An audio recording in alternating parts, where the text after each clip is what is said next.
Сәлем достар, бүгін ерекше дәмді песочный қамырдан трубочкалар дайындаймыз.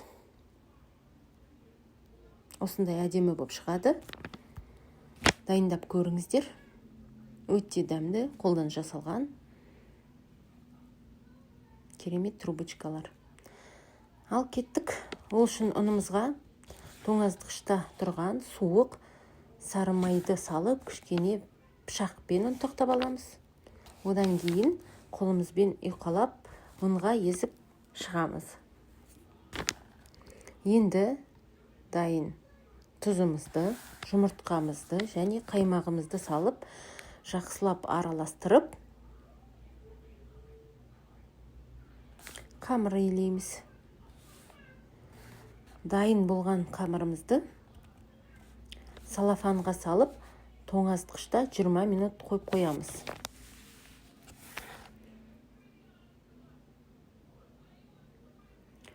Мінекеңіздер, 20 минут өтті, қамырымыз дайын. Енді қамырымызды жаямыз.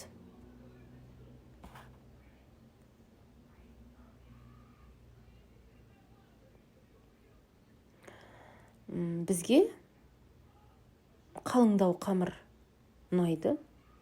Қамырының қалың болған. Егер сіздерге жұқа қамыр ұнаса, онда сіздер жаңағы трубочкаларыңызды жұқа қып істесеңіздер болады. Мен мына жерде шамамен 5 мм қып алдым. Мінекеңіздер, қамырымыз дайын. Енді ұзыншақ қылып кесіп шығамыз бәрін.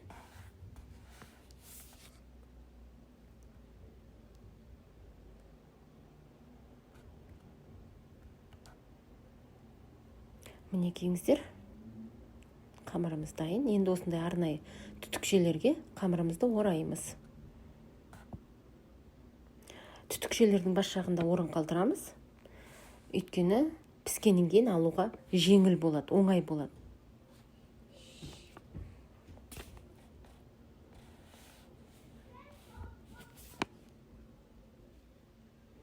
Өте оңай. Міне екінші рет көрсетейін сіздерге.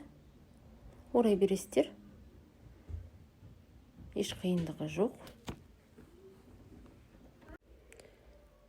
Міне осылай бәрін орап шығамыз. Егер сіздердің осындай түтікшелеріңіз аз болса, онда осы бірінші партия піскеннен кейін суық суға жуып алсаңыздар болады. Сосын құрғатып, қайтадан келесі партияларыңызды істейсіздер. Мінекейіңіз, жұмыртқаның саруызына бір ас қасық сүт құйдым да, бетіне жағып шығам. Жағып шығып, духовкаға 20-25 минутқа саламыз.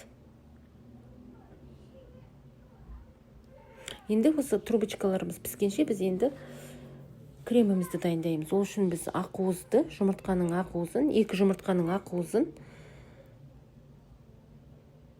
өлшеп алып, шамамен 90 грамм шығу керек. Миксерлей береміз. Енді ол миксерленгенше біз сироп дайындаймыз. 140 грамм қант, 45 грамм су құямыз.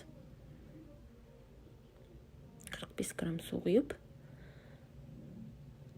қатты отта араластырып тұрып қайнатамыз. Міне ақуызымыз дайын. Мінекеңіз, тығыз болды. Көрдіңіздер ме? Ақуыз стойкий. Мінекеңіз, сиропымыз.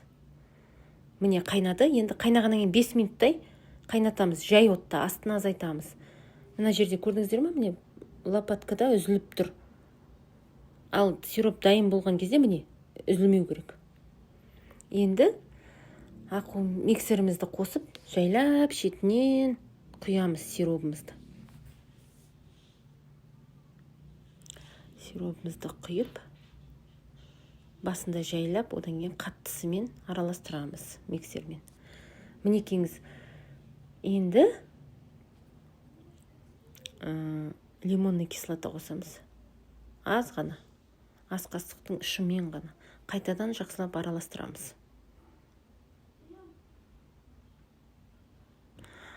Ақуыз қанша грамм болса да, жаңағы басында өлшеп алған жұмыртқаның ақуызы ештеңе етпейді. Артық болып кетсе, 90 граммнан артық болып кетсе де ештеңе етпейді. Міне креміміз дайын, қараңыздар. Стойкий, тығыз.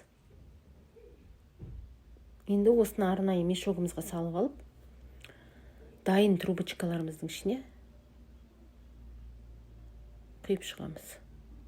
Трубочкаларымыз дайын, міне көрдіңіздер ме? Түтікшелердің басы шығып тұр, алған кезде тез алынады, оңай алынады. Егер ішінде қалып қойса, онда трубочкаларыңыз сынып, майысып, дұрыс болмайды. Не кеңіздер? Енді трубочканың ішіне құйып шығамыз. Трубочканың іші толығымен толу үшін жаңағы мешогыңызды до конца кіргізу керексіз да, трубочканың ішіне. Міне кеңіздер, трубочкаларымыз дайын. Өте оңай. Кремі өте дәмді, қолдан істеген. Дайындап көріңіздер. Маған тіркеліп, лайк басып отырыңыздар, комментарий жазыңыздар. Бір-бірімізді қолдап кетейік. Келесі кездескенше сау болыңыздар.